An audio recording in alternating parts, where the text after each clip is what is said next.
நாடாளுமன்ற பாதுகாப்பு குளறுபடி தொடர்பாக பாஜக எம்பி பிரதாப் சிம்ஹாவுக்கு தற்போது காவல்துறையினர் சம்மன் அனுப்பியிருக்கிறார்கள். விவரங்களை நிகரார் செய்தியாளர் சிஸ்ரா. இந்த சம்மன்ல எதற்காக இந்த சம்மன் அனுப்பப்பட்டிருக்கு, இதனுடைய பின்னணி என்ன?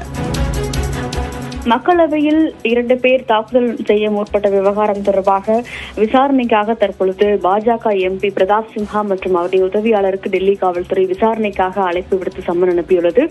குறிப்பாக மக்களவையில் புகுந்து அந்த கலர் கேனிஸ்டர்களை வீசியவர்களுக்கு வழங்கப்பட்ட பாஸ் என்பது பிரதாப் சிம்ஹாவினுடைய அலுவலகத்திலிருந்து வழங்கப்பட்டது என்ற அடிப்படையில் எதன் அடிப்படையில் அந்த பாஸை மனோரஞ்சன் மற்றும் சாகர் சர்மாவிற்கு பிரதாப் சிம்ஹா வழங்கினார் என்ற ஒரு பல்வேறு கேள்விகளை எழுப்பி தற்போது அந்த விசாரணையானது நடைபெறும் என்ற ஒரு தகவலை காவல்துறை அதிகாரிகள் தெரிவித்திருக்கிறார்கள். இதற்காக விசாரணைக்கு நேரில் ஆஜராக வேண்டும் என்ற ஒரு சம்மனை பிரதாப் சிம்ஹா மற்றும் அவருடைய உதவியாளருக்கு இந்த சம்மனானது அனுப்பப்பட்டுள்ளதாக டெல்லி காவல்துறை அறிவித்துள்ளது.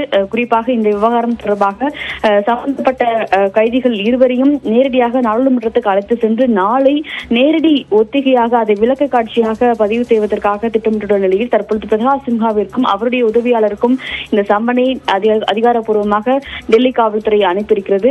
திங்கள் அல்லது செவ்வாய்க்கிழமைகள் அவர்கள் நேரடியாக விசாரணைக்கு ஆஜராகி அவர்கள் தரப்பு விளக்கத்தை முன்வைப்பார்கள் எனவும் எதிர்பார்க்கப்படுகிறது. அவர்களுடைய விளக்கத்திற்கு பிறகு சம்பந்தப்பட்ட அனைவரையுமே அவர்களுடைய சொந்த ஊர்களான பட்னா, பெங்களூரு மற்றும் மகாராஷ்டிரா உள்ளிட்ட இடங்களுக்கு அழைத்து சென்று அங்கேயும் அவர்களுடைய இடத்தில் வைத்து விசாரணை நடத்த திட்டமிட்டுள்ளதாகவும் தற்போது டெல்லி காவல்துறை அதிகாரிகள் தெரிவித்திருக்கிறார்கள். வழங்கப்பட்டுள்ள 7 நாட்களுக்குள் எவ்வளவு முதற்கட்ட விசாரணைகளை முடிக்க முடியுமோ அதனை முடித்து அறிக்கையானது நீதிமன்றத்தில் சமர்ப்பிக்கப்படும் என்ற ஒரு தகவலையும் தற்போது டெல்லி காவல்துறை அதிகாரிகள் தெரிவித்திருக்கிறார்கள். தேவா, உங்களுடைய விரிவான தகவல்களுக்கு நன்றி சுசித்ரா.